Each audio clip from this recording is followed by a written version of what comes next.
Hello everybody, MechFrog here. Today's video covers some quick advanced rules that you can add to your Battletech games to mix things up and create a more in-depth playing experience. These of course are optional, but I've found that adding one or more can help spice things up on the tabletop. These rules are found in the Battletech Tactical Operations Advanced Rules Sourcebook, though are also referenced elsewhere. Our first rule that you can easily add to the game is to roll for time of day. Playing in varying light conditions can add modifiers for hit rolls and even for piloting skill rolls if in a completely pitch black environment. Here's how it breaks down. If you're fighting during dawn or dusk, there's a standard +1 to hit modifier for your shots. Easy, right? But in addition to this, for every 25 points of heat generated by a target unit that tracks heat, there's a -1 to hit modifier for any weapon attacks made against that mech that turn. For example, in a battle at dusk, a shot taken by this Warhammer against the Timberwolf would suffer a +1 modifier to hit, pushing the required roll from 7 to an 8. However, once it takes its shot and the Timberwolf gets to return fire, the Warhammer having produced more than 25 points of heat, that turn is now easier to see as the heat sinks glow and vent all that heat. The Timberwolf does not suffer that +1 penalty for its return fire. It's basically your +1 and then you're subtracting 1. All other conditions held equal, it would only need a 7 to return fire successfully. Now in the darkness of a night battle with the moon overhead, the 2-hit modifier increases to a +2 for weapon fire, and the heat threshold for mechs, to be easier to spot and shoot, will drop down to 20 heat generated. In our earlier example, that shot from the Warhammer is now a 9+, and the return fire from the Timberwolf is 8+, due to the 20+ heat that the Warhammer generated with its shots. That's +2 for it being at night, and -1 for the heat. For a moonless night, the 2-hit modifier rises to a +3, and the heat threshold for an improved -1 to hit modifier drops down to 15. That's a 10+ roll for our Warhammer, and a 9+ roll for the returning fire from the Timberwolf. Now on some planets and moons around the galaxy, things can get very dark. For a pitch black battle, there is a +4 to hit modifier for weapon attacks, and the heat threshold for the -1 to hit drops to 10 heat generated. I'm going to have to try this out sometime just to see how long a battle will go with mechs stomping around in the dark, not able to hit anything, not able to see anything. Good times had by all, for sure. Now the next rule that could really help liven up your Battletech games adds an element similar to an existing rule. Called shots sound a lot like aimed shots, but they are two different things in Battletech. Aimed shots are targeted locations on an opponent that is immobile. For called shots, the mech warrior is aiming for a desired general area, and this can be done against a target that is on the move. There are 4 options for a called shot: high, low, left, and right. Easy, right? No matter what the choice, it's a +3 to hit modifier on top of any other existing modifiers to the dice roll. The player must also announce that it is a called shot before the dice roll. Pretty typical. If an attack is successful, damage locations are determined differently based upon the area chosen. For a low shot, you use the shot from below special hit location table. From high, the shot is from the special hit location from above table.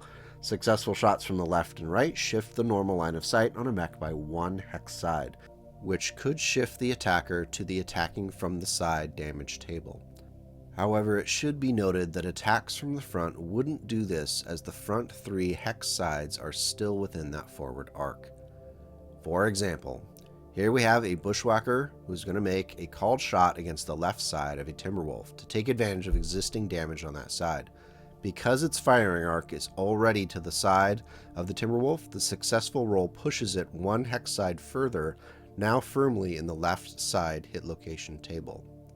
However, for example B, here the bushwhacker is directly in front of the Timberwolf. Therefore, if a called shot to the left side was successfully rolled, moving it 1 hex further to the left would not actually change the hit location table used for damage allocation. So positioning really matters for left and right. Because the called shot isn't an aim shot, there's no restrictions for weapon use or requirements for targeting computers. Because you're targeting a general area rather than a specific location, all weapon types can be used. If you want to use this rule, make sure you and the opponent agree that it's an option before the game begins. Another interesting extra rule you can quickly add to your Battletech games is the glancing blow. Usually in Battletech, hitting with a weapon is binary. You either hit or you miss, and respond accordingly. However, we all know that in the real world, sometimes a bullet, round, etc. can hit a target and ricochet off of it thanks to the wonders of geometry and physics. To add that element of chance to your Battletech games, you can add the glancing blow rule. In our battle between our Cauldronborn here and a Marauder 2C, the Cauldronborn requires a roll of at least 10 to hit its target. Sure enough, when the dice are rolled, it's a 10.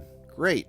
Except that when a glancing blow rule is used, when the dice are exactly what you need for a hit and no more, the shot is considered a glancing shot. The glancing blow is still allocated on the damage locating table as normal.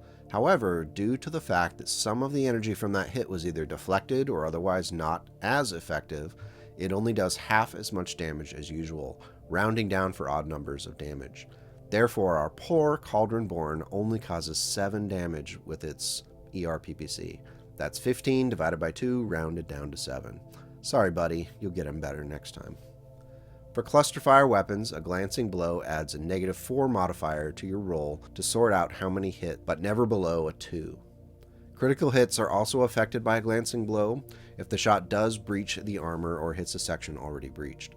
It adds a -2 modifier to any critical hit dice roll, which makes it much less likely to result in a critical hit. For example, if our Cauldronborn's ERPPC hit ended up going internal in the Marauder 2C's center torso after applying that 7 damage, now the player rolls to see if there's a critical hit, making sure to apply that -2 modifier to the result. Sure enough, the roll of an 8 means that had the shot been a normal hit, it would have yielded it a 1 critical hit. However, with the -2 modifier in play, there is no critical. Sorry again, plucky little Cauldronborn. It's important to note that glancing blows don't apply to tag, streak missiles, or fall damage. Now, one last rule that I've enjoyed using and can be quickly added to your Battletech games is Evasion. Any unit that has running movement points can announce that it is evading, which adds a +1 to any 2-hit rolls made with that unit as the target. The trade-off for being slightly harder to hit is that invading mech cannot make any attacks, spot for indirect fire, or do anything else that would normally take an attacking action. Additionally, that mech must also have functioning hip actuators. Yes, both of them.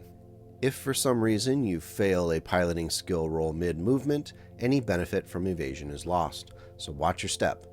Oh, and if you're thinking you can do this almost every turn with your mask or supercharger equipped mech, I'm sorry, you can't use those while evading. Sorry, not sorry. In the Tactical Operations Sourcebook, there is also a table for adding additional levels to that 2-hit modifier based upon piloting skill level, but if you want it, I guess you'll have to buy the book to be sure. So with that, I think we've caused enough damage for one day. If you have any optional advanced Battletech rules that you really enjoy adding to your games, I'd love to hear what they are in the comments below. Have you had any really great moments generated as a result of their use? Big thanks for watching. To the Ko-Fi supporters or keeping the resin flowing, you're awesome. If you need something else to watch, I'd recommend the review of the Battletech Legends Sourcebook. The link should be visible right up here right now. Keep being awesome. Go out and make the world a slightly better place today and tomorrow.